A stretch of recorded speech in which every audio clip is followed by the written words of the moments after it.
Hello दोस्तों, स्वागत है हमारे नए वीडियो में। आज के वीडियो में हम लोग एक रोमांटिक ड्रामा मूवी को एक्सप्लेन करने वाले हैं। इस मूवी का नाम है चाइनीज घोस्ट स्टोरी, जिसे 1990 में रिलीज किया गया था। इस मूवी के कहानी में हम लोग 3 बहनों को देखेंगे।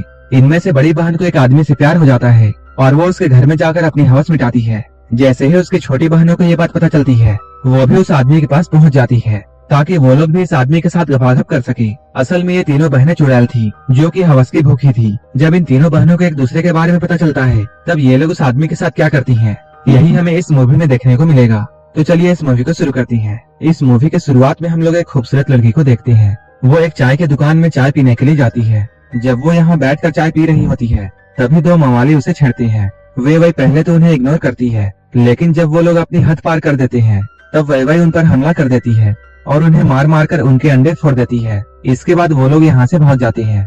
ये दोनों लोग अपने बॉस के पास आती हैं। इन दोनों के पिटे हुए चेहरे को देखकर बॉस ये समझ जाता है कि किसी ने इनकी धुलाई कर दी है। उनका बॉस उनसे गुस्से में ये पूछता है, तुम्हें कितने आदमियों ने मिलकर मारा है? तब वो लोग जवाब देते हैं, हमें किसी आदमी ने नहीं बल्कि एक लड़की ने मारा है। ये सुनकर बॉस को बहुत गुस्सा आता है और वो अपने कुछ आदमियों को लेकर वैवई को मारने के लिए जाता है। लेकिन जाते ही उन्हें रास्ते में लीसू मिलती है। वो लोग लीसू से वैवई का पता पूछते हैं। लीसू इन लोगों से कहती है, मैं उसकी बड़ी बहन हूँ और उसने जो भी कुछ गलती की है मैं उसकी भरपाई कर दूंगी। बॉस पूछता है, तुम भरपाई कैसे करोगी? तब लीसू उससे कहती है, मैं अपनी अदाओं से तुम्हारे गुस्से को ठंडा कर सकती हूँ। लीसू की ये बात सुनकर सभी लोग एक लाइन में लग जाते हैं ताकि वो लोग लीसू के जिस्म के जलवे देख सके। इस पर लीसू इनसे कहती है, मैं तुम पांचों को अकेले नहीं संभाल सकती हूँ, इसलिए मैं अपनी सहेलियों को बुला लेती हूँ। जैसे ही लीसू की सहेलियां यहाँ आती हैं, ये पांचों लोग उन्हें देखकर बहुत खुश होते हैं। ये लोग एक एक लड़की को उठाकर जंगल में मंगल करने के लिए चले जाते हैं। लेकिन जब ये मवाली उन लड़कियों के साथ संबंध बना रहे होते हैं, तभी वो लोग ये देखते हैं ये सारी लड़कियां भयानक मूर्तियों में बदल जाती हैं। ये देखकर ये लोग बहुत डर जाते हैं और यहाँ से भाग जाते हैं।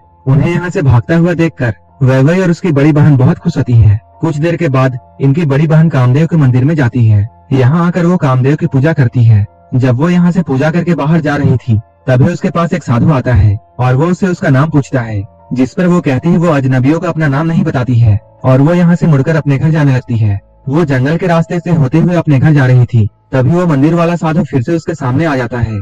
साधु उससे कहता है, मैं जानता हूँ तुम कौन हो और अगर तुम इंसान बनना चाहती हो तब तुम्हें अपने शरीर के हवस को अंदर दबाकर रखना होगा। साथ ही साथ वो ये भी कहता है, तुम तीनों बहनों पर बहुत बड़ी मुसीबत आने वाली है।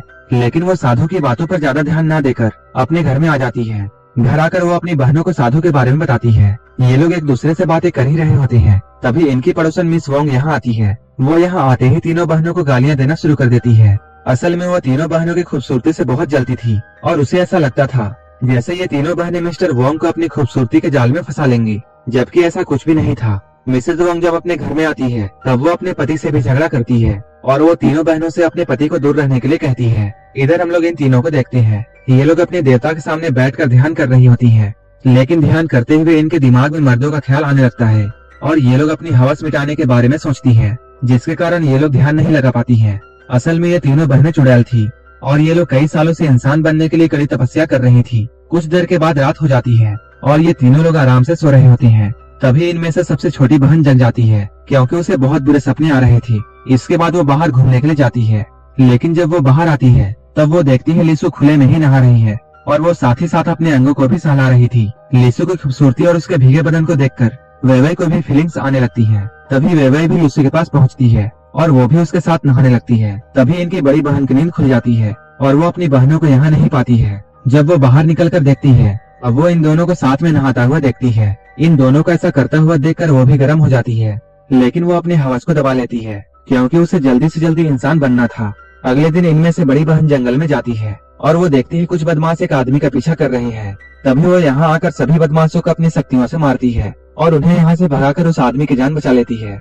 इस आदमी का नाम जॉन था। वो यहाँ भागते हुए काफी जख्मी हो चुका था, इसलिए फैफे उसे छोड़ने के लिए उसके घर तक आती है। जॉन का घर काफी बिखरा हुआ था।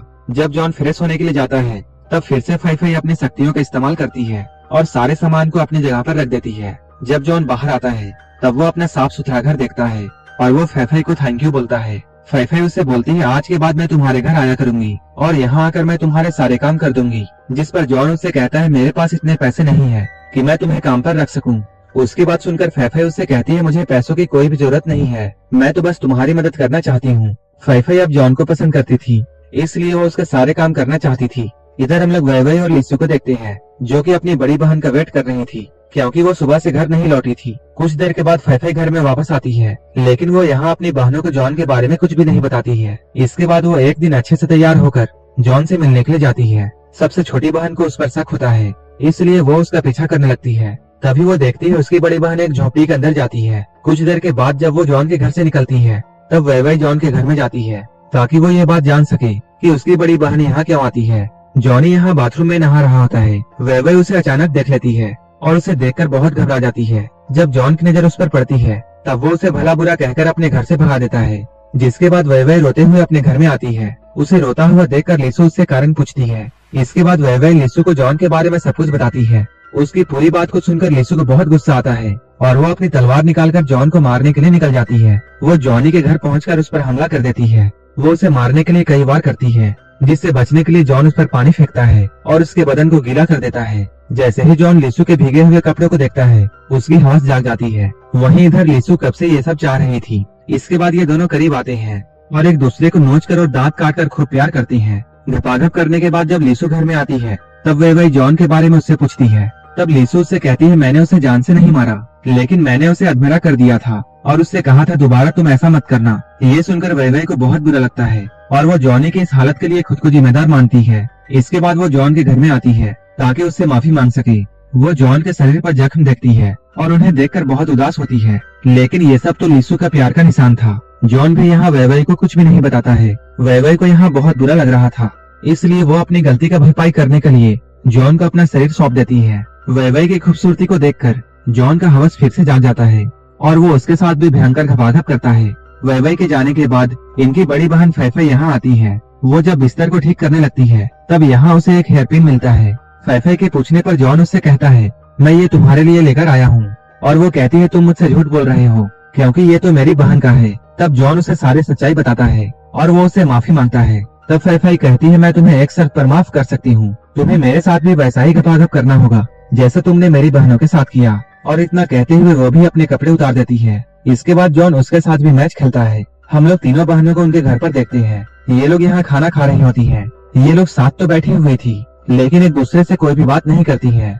अपनी बहनों को नजरें चुराता हुआ देखकर फैफै उनसे पूछती है, आखिर तुम लोगों को क्या हुआ है और तुम दोनों ऐसे अजीब बर्ताव क्यों कर रही हो। जिस पर वो दोनों बहनें ये कहती हैं, हमने जॉनी के साथ घपाघप किया था। इस सच्चाई को सुनने के बाद फैफै भी उन्हें सब कुछ सच बता देती है। वो कहती है, मैंने भी जॉन के साथ जिस्मानी खेल खेला है।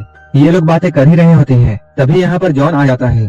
उसे यहाँ देखकर ये तीनों बहनें बहुत खुश होती हैं और ये तीनों उसके गले लग जाती हैं। इसके बाद ये चारों लोग बहुत मस्ती करते हैं। एक दिन जब वो चारों एक साथ बिना कपड़ों के नहा रहे होते हैं, तभी मिस्टर वोंग उन्हें देख लेता है। इसके बाद वो अपनी पत्नी के पास जाता है और वो उसे सब कुछ बता देता है। अपने पति की बात सुनकर मिसेस वोंग तीनों बहनों के घर में आती है और वो जॉन के बारे में पूछती है, जिस पर फैफै कहती है, वो हमारा मेहमान है जो कि कुछ दिन हमारे साथ रहने के लिए आया है। ये सुनकर मिसेस वोंग उन्हें धमकी देती है कि मैं तुम्हारी गंदी हरकतों के बारे में पूरे गांव को बता दूंगी। ये तीनों बहनें उसकी धमकी से काफी घबरा जाती हैं। इसके बाद वो लोग जॉन के पास जाकर उसे अपने घर जाने के लिए कहती हैं। जॉन उनकी बात मान लेता है, लेकिन यहाँ से जाने से पहले वो उनके साथ बैठकर खाना खाना चाहता है। अब वो चारों लोग बैठकर फल खा रहे थे, जिनके बीच मिसेस वोंग के मुंह से निकल रहे थे। असल में जॉनी कोई आम इंसान नहीं था, बल्कि इन तीनों बहनों की तरह वो भी कई शक्तियों का मालिक था।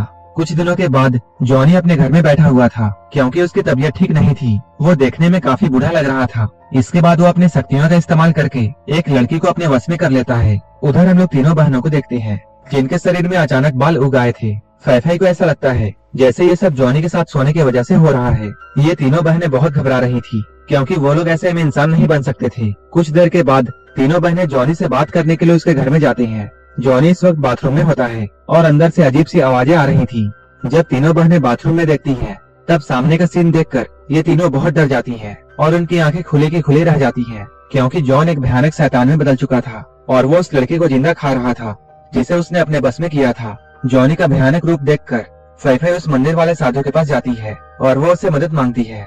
साधु उससे कहता है, मैंने तो तुम्हें पहले ही कहा था कि तुम्हें अपने हवस को दबाकर रखना है, लेकिन तुम ऐसा नहीं कर पाई। जब फैफै उसे और भी रिक्वेस्ट करती है, तब साधु उसे जॉन से छुटकारा पाने का उपाय बताता है। इसके बाद ये तीनों बहनें घर में आकर जॉनी का एक पुतला बनाकर उस पर काला जादू करती हैं। इस जादू का जॉनी पर जल्द ही असर होने लगता है जॉनी भी अपनी शक्तियों का इस्तेमाल करके ये समझ जाता है कि उसके साथ ये सब क्या हो रहा है और कौन उस पर काला जादू कर रहा है। इसके बाद वो तुरंत यहाँ पहुँच जाता है और इन तीनों बहनों से लड़ाई करता है। इसके बाद वो इन तीनों को अपने बस में कर लेता है। जैसे ही वो लोग इसके बस में आती है, ये तीनों अपने कपड़े उतार देती है। लेकिन तभी अचानक साधु यहाँ आ जाता है और वो इन तीनों बहनों को जॉन के जादू से आजाद करता है। आखिर में साधु अपने शक्तियों का इस्तेमाल करके जॉन को मार देता है। इसके बाद इन तीनों बहनों को अपने किए का पछतावा होता है। असल में जॉनी एक बूढ़ा राक्षस था जो कि लड़कियों के साथ संबंध बनाकर जवान और तंदुरुस्त रहता था। जहाँ कहीं भी लड़कियों की हवस जागती थी, जॉनी वहाँ पहुँच जाता था। अगर आपको ये मूवी अच्छी लगी हो तब एक लाइक जरूर कर देना और ऐसे ही वीडियोस के लिए मेरे चैनल जरूर सब्सक्राइब कर लेना। तो मिलते हैं हमारे नेक्स्ट